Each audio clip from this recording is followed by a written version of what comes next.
내 이름은 지현이다. 48살인 내가 생각하기에 나는 남편의 침묵을 읽는 데 익숙해졌다. 특히 그의 무심함과 농담 사이의 미묘한 차이를 구별하는 법도 알았다. 지현아, 그냥 내버려둬. 그 말 한마디에도 나는 마음속으로 알겠어 라고 답했다. 하지만 그 금요일 저녁 남편 준호가 49살에 실용적이고 꼼꼼하며 차갑기까지 한 그가 저녁 먹으러 나갈래? 라고 물었을 때 나는 아무것도 읽지 못했다. 초대도 기쁨도 없이 단지 이메일 2개 사이에 낀 한 문장이었고 그의 넥타이 매듭은 단단히 조여져 있었다.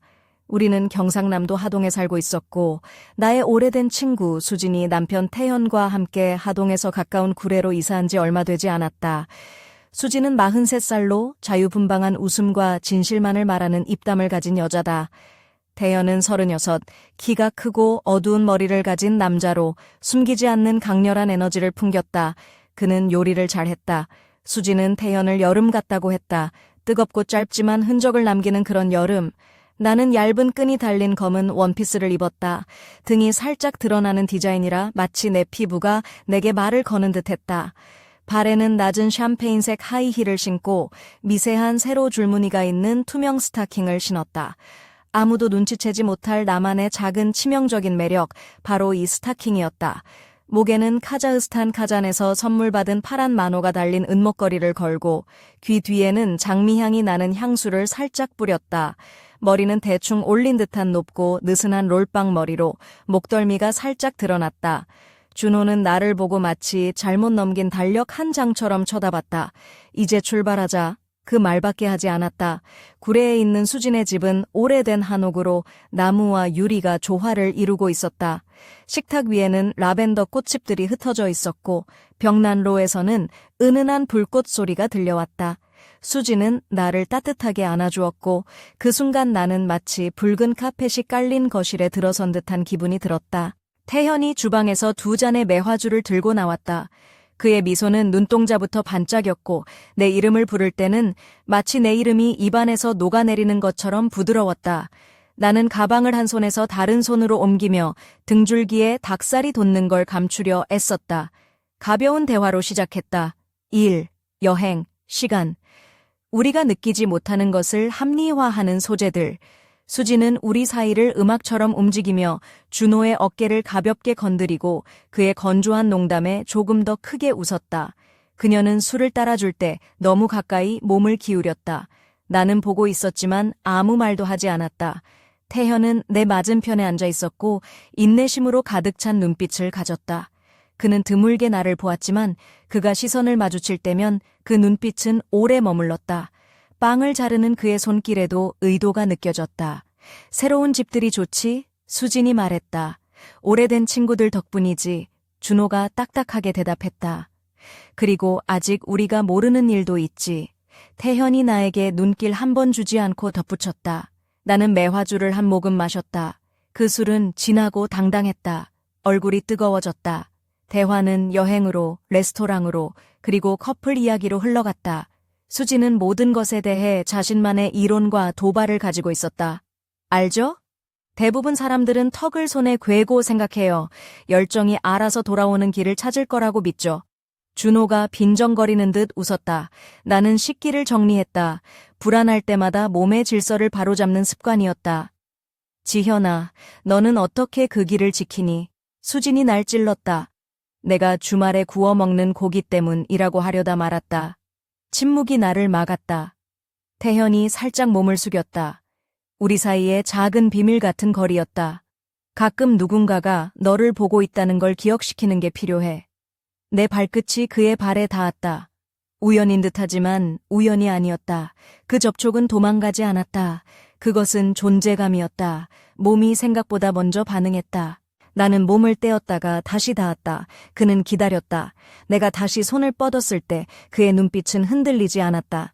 내 원피스와 그의 단단한 다리 사이 좁은 틈에 모든 세상이 담겨 있었다. 수지는 모든 걸 느끼는 여자다. 그녀는 일어나 접시를 치우며 지하실에 특별한 게 있어 라고 말했다. 준호, 내려가서 골라보자. 준호는 나를 쳐다보지 않고 일어났다. 임무를 받아들이는 사람 같았다. 우리는 태현과 둘만 남았다. 촛불이 보이지 않는 바람에 깜빡였다. 괜찮아? 그가 물었다. 흥, 그렇게 보이지 않는데. 그는 입술 대신 눈으로 웃었다. 어떤 웃음은 손보다 더 많은 걸 벗긴다. 마치 오랫동안 아무도 만지지 않은 사람처럼 보였다. 내 이름 지현은 내가 내 입에서 완전히 울리는 소리였다. 일어나서 욕실에 가서 얼굴을 씻고 두통약을 달라고 수진에게 부탁하고 도망갈 구실을 만들 수도 있었다. 하지만 나는 그대로 있었다.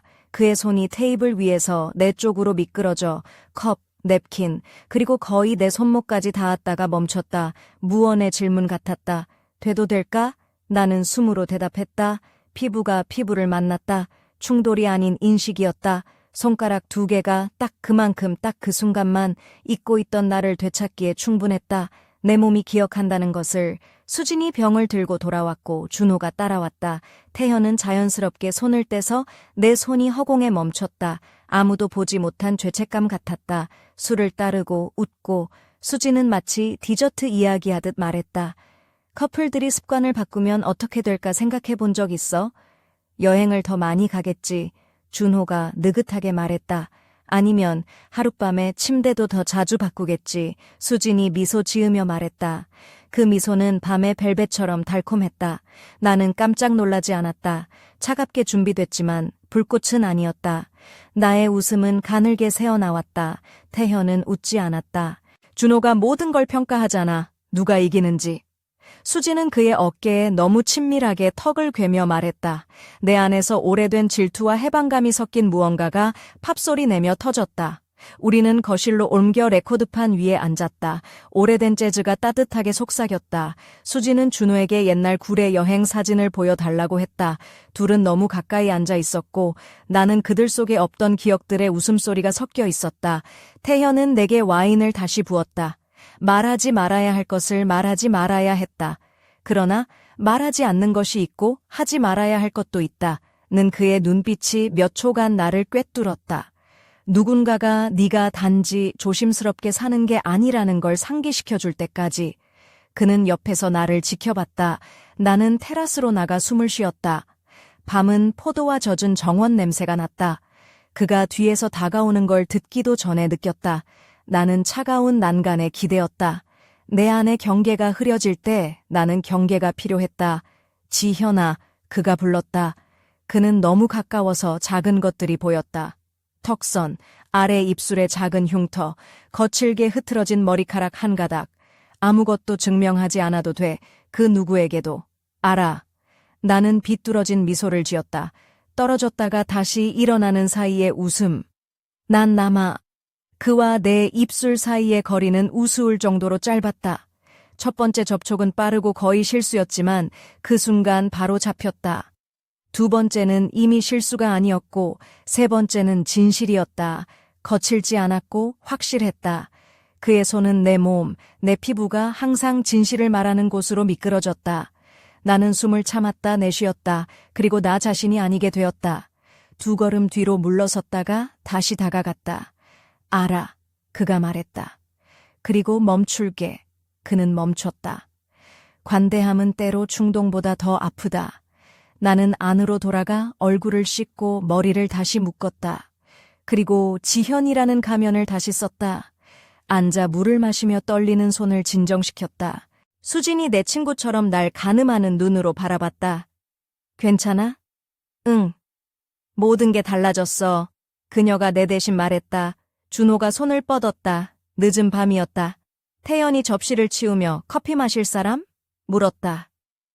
아니, 내 심장이 충분히 뛰고 있어. 나는 대답했다. 차로 돌아오는 길, 준호는 04%, 도로 수리 이야기를 했다. 나는 지나가는 불빛들과 이루어질 수 없는 약속들을 바라봤다. 손가락이 목덜미를 찾아 불타는 걸 느꼈다. 집에 돌아와 구두는 문 앞에 두고 원피스는 의자에 걸쳤다. 나는 속옷과 입술 자국만 남은 채 거울을 봤다. 죄책감은 보이지 않았다. 두 선이 만나는 점, 새로운 각도를 만드는 꼭지점이 보였다. 휴대폰이 침대 옆 탁자 위에서 진동했다. 모르는 번호. 자고 있어? 도시는 나와 함께 숨 쉬고 있었다. 준호는 이미 등을 돌리고 코를 골고 있었다. 나는 아니라고 답장을 하고 불을 껐다. 어둠은 아직 일어나지 않은 모든 것으로 가득 찼다. 하지만 나는 내일 아니면 모레 일어날 일을 이미 알고 있었다. 그날 밤의 침묵은 새로운 언어를 배웠고 나도 그랬다. 아침 햇살이 경상남도 산청의 푸른 산자락을 살며시 감싸기 전에 나는 이미 깨어 있었다. 몸은 그 전날 밤 일어나지 않은, 그러나 피부 밑에서 이미 살아 숨쉬는 무언가로 따뜻하게 달아오르고 있었다. 정신을 정리하려고 서랍을 정돈했다. 늘 그렇듯 생각을 정리하려는 몸부림이었다. 준호가 주방을 지나가며 커피잔을 식탁 한가운데에 정확히 놓았다. 오늘 늦게까지 회의가 있다고 말했지만 그의 눈빛에는 질문도 관심도 없었다.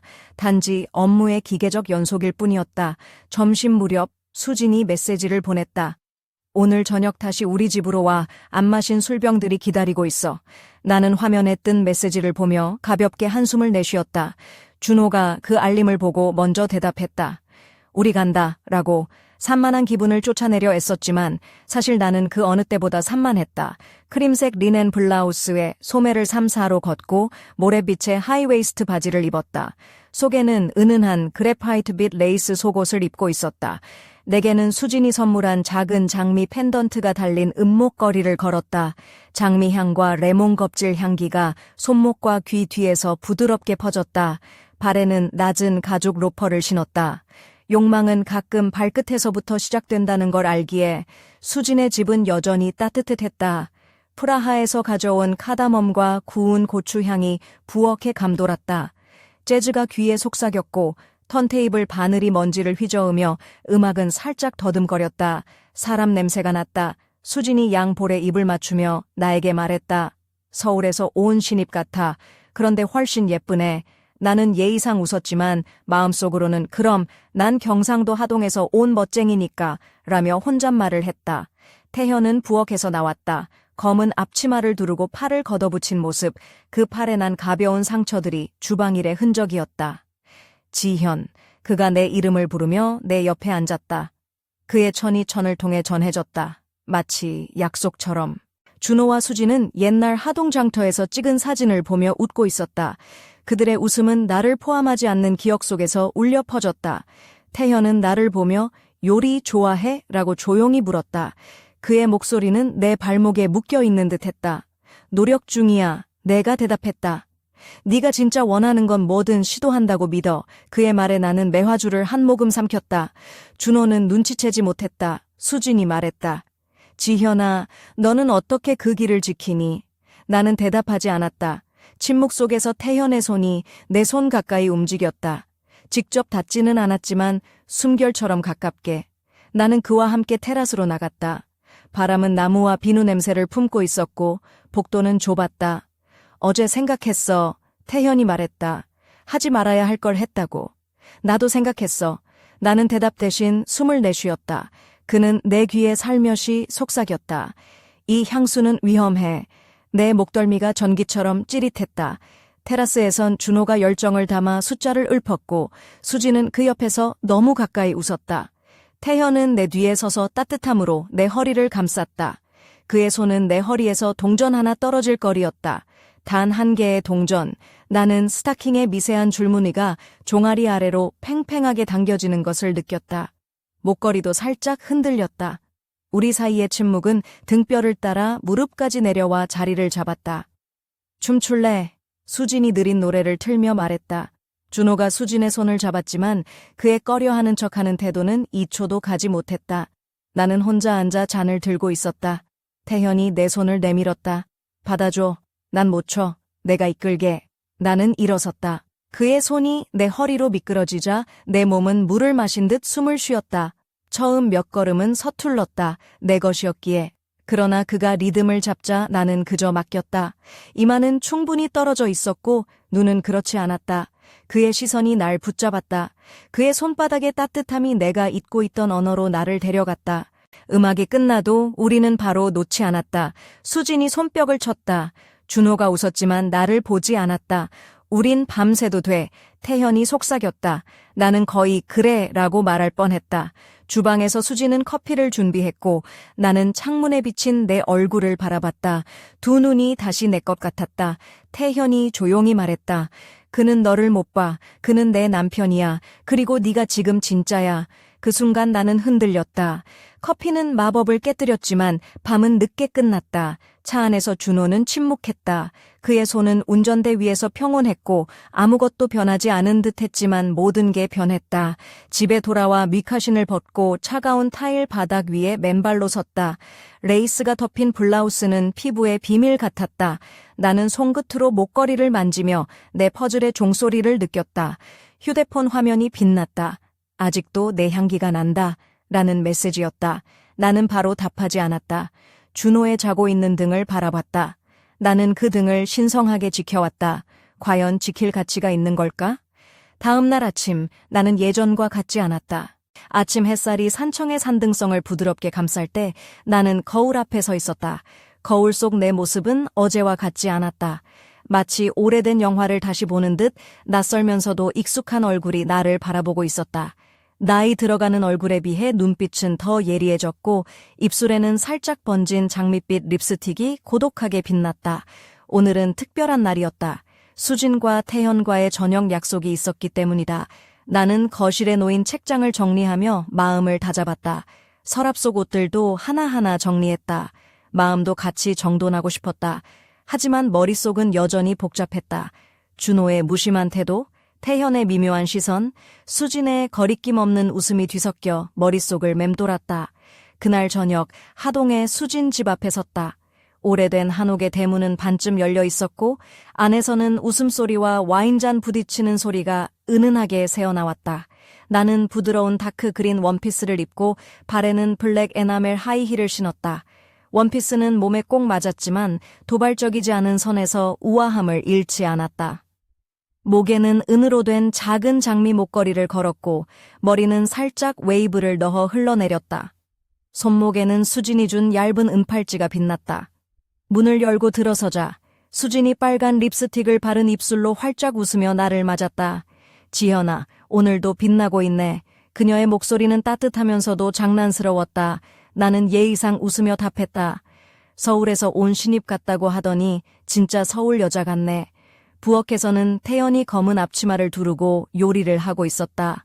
그의 등 뒤에 난 잔잔한 근육과 팔뚝의 미세한 상처들이 조명 아래 반짝였다.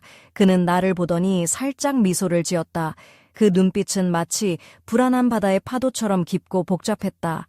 준호는 수진 옆에 서서 무거운 표정으로 와인잔을 들고 있었다. 둘은 오랜 친구처럼 편안해 보였지만 나는 그 틈에서 점점 더 이방인이 되어가고 있었다. 수진이 나에게 와인을 따라주며 물었다. 지현아, 요리 좋아해? 나는 작은 미소를 지으며 노력 중이야 라고 답했다. 그때 태현이 나에게 속삭이듯 말했다. 네가 진짜 원하는 건 뭐든 시도한다고 믿어. 그의 목소리는 나의 발목을 잡는 듯 부드럽게 나를 끌어당겼다. 식탁 위에 놓인 디저트는 구운 배와 꿀, 그리고 부서진 호두가 예쁘게 장식되어 있었다. 태현이 식기를 내려놓고 내 손 가까이로 손을 내밀었다. 닿지 않는 거리, 하지만 숨결처럼 가까웠다. 나는 그 손에 내 손을 살짝 내밀었다. 마치 무언가 보이지 않는 선을 넘는 듯한 순간이었다. 그 짧은 접촉은 말보다 강렬했다. 수진이 갑자기 우리 테라스에 나가볼까? 라고 제안했다. 우리는 모두 일어나 밖으로 나갔다. 별빛 아래 태현의 팔이 내 허리를 감싸자 내 몸은 물결치듯 반응했다. 그의 손끝이 내 허리선을 따라 천천히 내려가며 내 마음 깊은 곳을 건드렸다. 수지는 그 옆에서 웃으며 말했다. 우리 오늘 밤 진실게임 해볼까? 준호는 어색한 웃음을 지으며 고개를 끄덕였다. 게임이 시작되자 긴장감이 공기 중에 퍼졌다. 모두가 자기 이야기를 털어놓기 시작했다. 수지는 난 가끔 거짓말도 해 라며 웃었고 준호는 조용히 듣고 있었다. 내 차례가 되었다. 나는 결혼한 남자와 비밀스러운 관계를 가진 적이 있다. 모든 사람이 잠시 침묵했다. 와인잔 속 술조차 굳은 듯 보였다. 태연은 나를 바라보며 숨죽인 듯 속삭였다. 진실이지? 나는 고개를 끄덕였다. 그 순간 준호가 자리에서 일어나 창밖으로 걸어갔다. 그의 등 뒤로 어둠이 짙게 깔렸다. 수진이 다가와 내 어깨를 토닥이며 속삭였다. 지현아, 넌 뭘 잃었어? 나는 잠시 말을 잃었다. 그녀의 눈빛 속에는 이해와 연민이 뒤섞여 있었다. 나도 모르겠어. 나는 결국 대답했다. 그녀는 미소 지으며 말했다. 그럼 우리 같이 찾아보자. 그날 밤 나는 집으로 돌아오는 길에 수많은 생각에 사로잡혔다. 그리고 내 마음속 깊은 곳에 숨겨진 비밀이 하나씩 깨어나는 것을 느꼈다. 하지만 아직 끝나지 않았다. 누군가가 나를 지켜보고 있었다. 그 그림자는 점점 가까워지고 있었다. 밤하늘에 별들이 흐드러지게 빛나던 하동의 그날 밤, 나는 집에 돌아오는 길목에서 발걸음을 멈췄다. 가로등 불빛 아래 비친 내 그림자가 낯설었다. 그 어둠 속에서 누군가가 나를 지켜보고 있다는 느낌이 분명했다. 심장이 빠르게 뛰었지만 그 두려움은 묘한 설렘과 뒤섞여 있었다. 집 문을 조심스레 열고 들어서자 익숙한 정적이 나를 맞았다. 준호는 거실 소파에 앉아 있었고 등은 나를 등지고 있었다. 그의 넥타이는 풀려 있었고 셔츠 단추 몇 개가 느슨해져 있었다. 평소와는 달리 무언가 지친 표정이었다. 오늘은 왜 이렇게 늦었어? 그가 묻지도 않고 말했다. 나는 아무 대답 없이 옷걸이에 코트를 걸었다. 차가운 공기가 집안에 감돌았다. 밖에 비가 올 거야. 준호가 창문 너머 어두운 하늘을 바라보며 말했다. 나는 고개를 돌려 그의 뒷모습을 바라봤다. 오랜 시간 함께 해온 그 모습이 어쩐지 낯설게 느껴졌다. 우리가 함께 쌓아온 시간들이 무너지고 있는 것만 같았다. 그날 밤 나는 침대에 누워 천장을 바라보았다. 창문 밖에 빗방울이 떨어지며 원을 그렸다. 마음속 깊은 곳에서 무언가가 끓어올랐다. 이대로 괜찮을까? 라는 질문이 머릿속을 떠나지 않았다. 그때 휴대폰이 진동했다. 화면에는 태현이라는 이름이 떠 있었다. 마음이 한순간 얼어붙었지만 나는 전화를 받았다. 지현 씨, 내일 저녁에 다시 만날 수 있을까요? 그의 목소리는 조심스러우면서도 진심이 담겨 있었다. 나는 잠시 망설이다 대답했다. 네, 기다릴게요. 다음 날 나는 수진의 집으로 향했다. 가는 길, 마음속에서는 수많은 감정들이 교차했다. 기대와 두려움, 죄책감과 희망이 함께 뒤섞여 있었다. 수진은 여전히 밝게 맞아주었고 태현은 부엌에서 요리를 준비하고 있었다. 오늘은 그가 직접 만든 김치찌개 향이 집 안가득 퍼져 있었다. 따뜻한 냄새가 마음을 조금씩 녹였다. 우리는 식탁에 둘러앉아 이야기를 나누었고 수진은 점점 더 솔직해졌다. 사람은 가끔 자신이 원하는 것과 해야 하는 것 사이에서 갈등하는 법이야. 태현은 나를 바라보며 덧붙였다. 지현 씨, 당신은 강한 사람입니다. 하지만 때로는 자신에게 솔직해져야 해요. 그의 말에 내 마음 깊은 곳이 흔들렸다. 그가 나에게 건넨 따뜻한 시선은 내 몸과 마음을 뒤흔들었다. 저녁이 깊어가면서 나는 그와 눈을 마주쳤다. 그의 손이 내 무릎 위로 천천히 올라왔고 나는 숨을 죽였다. 그 순간 모든 것이 멈춘 듯했다. 하지만 바로 그때 문이 열리는 소리가 들렸다. 수진이 들어서며 말했다. 이제 그만, 지현아. 이건 우리가 감당할 수 있는 일이 아니야. 그 말에 모두가 얼어붙었다. 긴장감이 방 안을 가득 채웠다. 나는 그저 침묵할 뿐이었다.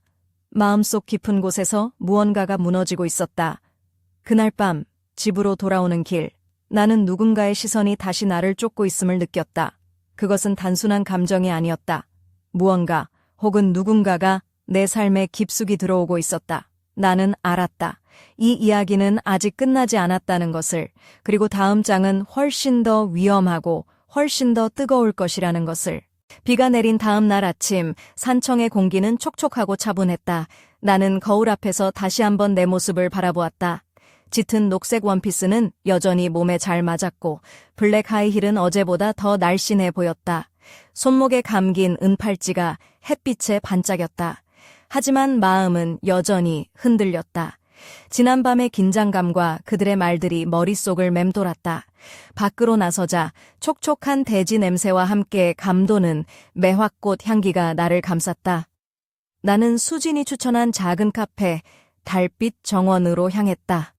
그곳은 하동의 골목 깊숙한 곳에 자리 잡은 나지막한 나무 간판과 작은 창문이 정겨운 곳이었다.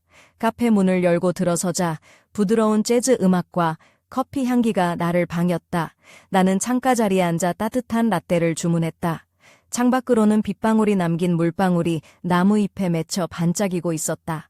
그때 내 휴대폰이 진동했다. 태현이었다.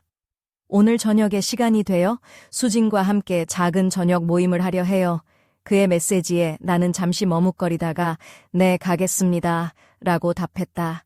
저녁이 되어 수진의 집에 도착했다. 그녀는 밝은 미소로 나를 맞이하며 오늘은 편하게 즐기자고 말했다. 태현은 부엌에서 요리 중이었다. 그의 셔츠 소매가 살짝 걷혀 있었고 팔뚝의 근육이 은은하게 빛났다. 그는 내 눈을 마주치며 부드럽게 웃었다. 준호도 있었다. 그의 표정은 여전히 무거웠지만 오늘은 조금 더 인간적인 온기가 느껴졌다. 우리는 함께 앉아 맛있는 음식을 나누고 이야기를 주고받았다. 수진이 갑자기 제안했다. 우리 이번엔 진실 혹은 도전을 해볼까? 모두가 동의했고 분위기는 한층 더 유쾌해졌다. 게임이 시작되자 우리는 서로의 숨겨진 비밀과 욕망을 나누기 시작했다. 나 사실은 수진이 말을 이었다. 내가 처음으로 사랑에 빠졌던 사람은 결혼한 남자였어. 모두가 놀라움과 공감을 섞어 반응했다. 나는 숨을 깊게 들이마시고 조용히 말했다. 나도 비밀이 있어요. 결혼한 남자와 관계를 가진 적이 있죠. 태현이 내 손을 살며시 잡았다. 그의 따뜻한 손길이 내 심장을 다시 뛰게 했다. 준호가 갑자기 자리에서 일어나 창문 쪽으로 걸어갔다. 그의 뒷모습은 무거웠고 어둠 속으로 사라지는 듯했다. 수진이 내게 다가와 낮은 목소리로 말했다. 지현아, 네가 무엇을 잃었는지 알고 있어. 그리고 우리 모두 그걸 찾고 있어. 나는 고개를 끄덕이며 그 말에 힘을 얻었다. 그날 밤 집으로 돌아오는 길, 나는 다시 누군가의 시선을 느꼈다. 숨 막힐 듯한 긴장감 속에서 나는 알았다. 이 이야기는 이제 시작일 뿐이라는 것을, 그리고 다음에는 더욱 깊고 더욱 뜨거운 이야기가 펼쳐질 것임을. 저녁의 어둠이 하동마을을 덮었을 때 나는 수진의 거실에서 눈을 떼지 못하고 있었다. 그녀는 검은색 등 부분이 깊게 파인 원피스를 입고 머리는 부드럽게 웨이브를 넣어 흘러내렸다. 붉은 립스틱이 입술을 강조하며 그녀의 미소는 마치 달빛 아래 벨벳처럼 부드러웠다. 태현은 주방에서 마지막 손질을 하며 앞치마를 단단히 묶고 있었다. 그의 굵은 팔뚝에 난 작은 상처들은 그가 얼마나 부지런히 요리에 집중했는지를 보여주었다. 그의 눈빛은 나를 향해 부드럽게 미소 지었지만 그 안에는 알 수 없는 깊은 감정이 숨겨져 있었다. 준호는 소파에 앉아 있었고 그의 눈빛은 여전히 차갑고 계산적이었다. 그는 무심한 듯 와인잔을 돌리며 우리 사이의 긴장감을 느끼는 듯했다. 수진이 갑자기 말을 꺼냈다. 이번엔 진실 게임을 해보자. 모두가 솔직해지는 거야. 준호는 냉소적인 웃음을 흘리며 동의했고 태현은 조용히 고개를 끄덕였다. 나는 마음속으로 결심했다. 이번만은 숨기지 않겠다고. 게임이 시작되자 수진은 첫 번째로 말했다. 난 과거에 결혼한 남자와 사랑에 빠졌었어. 그 말에 모두가 잠시 침묵했다. 그 순간 나는 숨을 깊게 들이마시고 내 차례가 되었다. 나도 비밀이 있어요. 결혼한 남자와 관계를 가진 적이 있어요. 태현이 내 손을 살며시 잡았다. 그의 손길은 따뜻했고 나를 안심시키는 듯했다. 준호는 갑자기 자리에서 일어나 창문 쪽으로 걸어갔다. 그의 뒷모습은 어두웠고 긴장감이 방 안을 감돌았다. 수지는 내 어깨를 토닥이며 말했다. 지현아, 너는 무엇을 잃었는지 알고 있어. 그리고 우리 모두 그걸 찾고 있어. 나는 고개를 끄덕였다. 그 말이 내게 작은 위로가 되었다. 그날 밤 집으로 돌아오는 길에 나는 다시 누군가의 시선을 느꼈다. 그것은 단순한 감정이 아니었다. 무언가 혹은 누군가가 내 삶 깊숙이 들어오고 있었다. 이야기는 아직 끝나지 않았다. 그리고 다음 장은 더욱 뜨겁고 더욱 위험할 것이다. 창밖으로 부드러운 봄비가 내리던 어느 저녁, 나는 하동의 작은 카페, 달빛 정원에서 혼자 앉아 있었다. 머리카락은 살짝 풀어내려 웨이브가 자연스럽게 흘러내렸고 크림색 블라우스에 베이지색 슬랙스를 매치해 단아하면서도 은근한 매력을 풍겼다. 발에는 낮은 굽의 가죽 로퍼를 신고 손목에는 은은하게 반짝이는 작은 장미 모양의 팔찌를 끼웠다. 커피잔 사이로 내 시선은 창밖의 젖은 거리와 오가는 사람들을 따라 흘렀다. 갑자기 핸드폰이 진동했다. 태현이라는 이름이 떴다. 나는 잠시 망설이다가 메시지를 열었다. 오늘 저녁 수진 집에서 만날래요? 그의 문자는 조심스러우면서도 다정했다. 저녁이 되어 수진의 집에 도착하자 그녀는 빨간 립스틱을 바르고 등 부분이 드러난 검은 원피스를 입고 있었다. 지현아, 오늘은 편하게 즐겨. 그녀의 말에는 어딘가 모르게 장난기가 섞여 있었다. 태현은 부엌에서 김치찌개를 끓이며 웃었다. 셔츠 소매를 걷은 그의 팔뚝 근육이 불빛 아래 선명하게 드러났다. 그의 눈빛은 내게 따뜻한 약속을 건네는 듯했다. 준호는 무거운 표정으로 거실 한쪽에 앉아 있었지만 오늘은 어딘가 덜 차가워 보였다. 우리는 함께 식탁에 둘러앉아 음식을 나누고 웃음과 이야기를 주고받았다. 분위기가 무르익자 수진이 제안했다. 진실 아니면 도전 해볼래? 게임이 시작되자 각자의 비밀과 욕망이 하나씩 드러났다. 수진이 먼저 고백했다. 내가 처음 사랑한 사람은 결혼한 남자였어. 모두가 숨죽인 가운데 나는 조용히 말했다. 나도 비밀이 있어. 결혼한 남자와 관계를 가진 적 있어. 태연이 내 손을 부드럽게 잡았다. 그의 손길은 내 마음 깊숙이 파고들었다. 그 순간 준호가 자리에서 일어나 창문 쪽으로 걸어갔다. 그의 뒷모습은 어둡고 무거웠다. 수진이 다가와 내 어깨를 토닥이며 말했다. 지현아, 네가 잃은 게 뭔지 알아. 우리 모두 그걸 찾고 있어. 나는 고개를 끄덕이며 그 말에 힘을 얻었다. 집으로 돌아오는 길, 나는 다시 누군가의 시선을 느꼈다. 그것은 단순한 감정이 아니었다. 누군가가 내 삶 깊숙이 들어오고 있었다. 이 이야기는 끝나지 않았다. 다음 장은 더욱 뜨겁고 위험할 것이다. 밤하늘의 달빛이 은은하게 비치는 하동의 어느 조용한 골목길, 나는 천천히 걸음을 옮기고 있었다. 몸에 딱 맞는 진한 자주색 원피스가 어둠 속에서 은근한 빛을 발했고 목덜미에는 수진이 선물해준 은목걸이가 살짝 흔들렸다. 발끝에서는 검은색 가죽 하이힐이 조용히 땅을 두드렸다. 바람에 살짝 흩날리는 머리칼 사이로 향긋한 장미 향기가 퍼졌다. 골목길 끝에 있는 낡은 카페, 달빛 정원은 마치 나를 기다리기라도 한 듯 조용히 문을 열어주었다. 카페 안은 따뜻한 조명과 부드러운 재즈 음악으로 가득했다. 나는 창가 자리에 앉아 창밖에 비 내리는 거리와 반짝이는 가로등 불빛을 바라보았다. 그 순간 내 휴대폰이 진동했다. 태현이었다. 오늘 저녁 우리 다시 만나요. 수진도 함께 할 거예요. 그의 메시지는 조심스럽고 따뜻했다. 나는 잠시 망설였다가 네, 그럴게요 라고 답장했다. 저녁 수진의 집에 도착하자 그녀는 검은색 등 라인이 깊게 파인 드레스를 입고 있었다. 그녀의 붉은 입술과 부드러운 미소가 나를 맞이했다. 태현은 부엌에서 김치찌개를 준비하며 셔츠 소매를 걷은 채 묵묵히 일하고 있었다. 그의 따뜻한 눈빛이 나를 향해 머물렀다. 준호는 거실 구석에 앉아 있었고 그의 표정은 여전히 무겁고 차가웠다. 우리는 식탁에 둘러앉아 음식을 나누며 이야기를 나누었다. 수진이 갑자기 말했다. 이번엔 진실 혹은 도전을 해보자. 모두 솔직해지는 시간.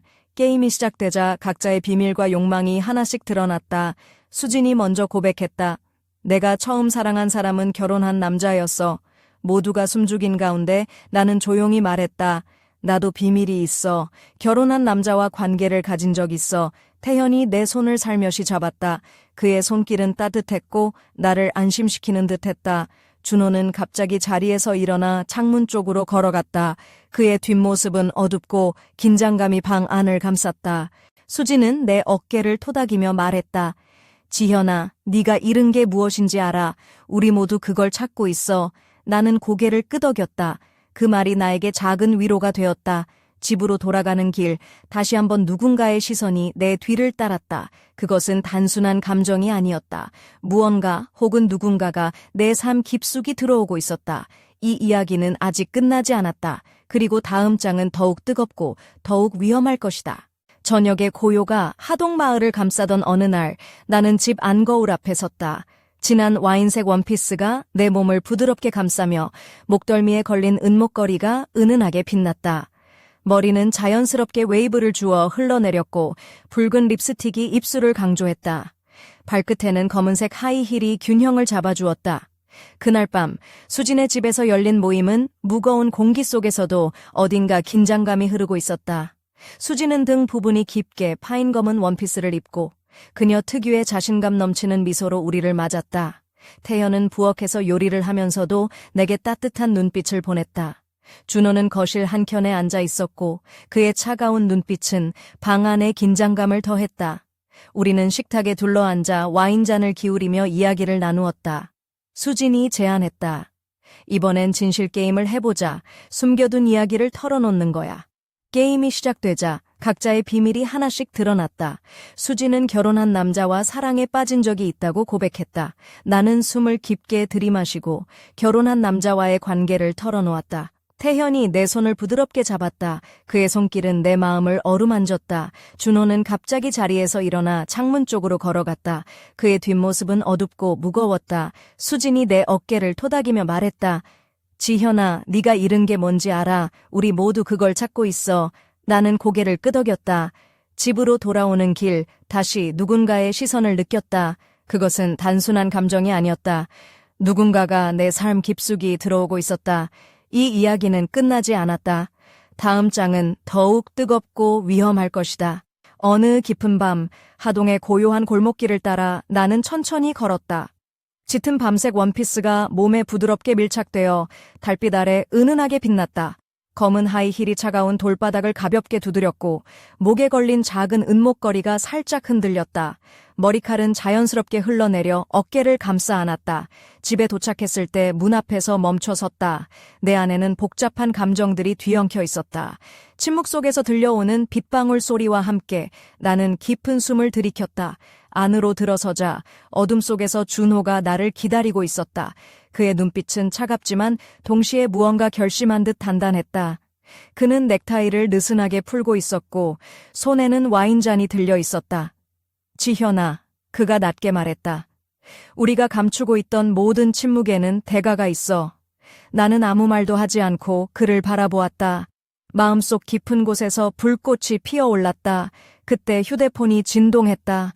화면에는 태현이라는 이름이 떠 있었다. 나는 망설임 없이 전화를 받았다. 지현 씨, 이건 끝이 아니에요. 우리에겐 아직 많은 시간이 남았어요. 그의 목소리는 부드럽지만 단호했다. 나는 숨을 고르고 조용히 말했다. 그래, 아직 끝나지 않았어. 밤은 깊어갔고 내 안에 맴돌던 모든 감정들이 불처럼 타올랐다. 이제 나는 알았다. 내 삶의 다음 장은 위험하지만 동시에 찬란할 것이라는 것을. 그리고 그 순간 문 밖에서 누군가의 발걸음 소리가 들려왔다. 그것은 익숙하면서도 낯선 새로운 이야기가 시작되는 소리였다.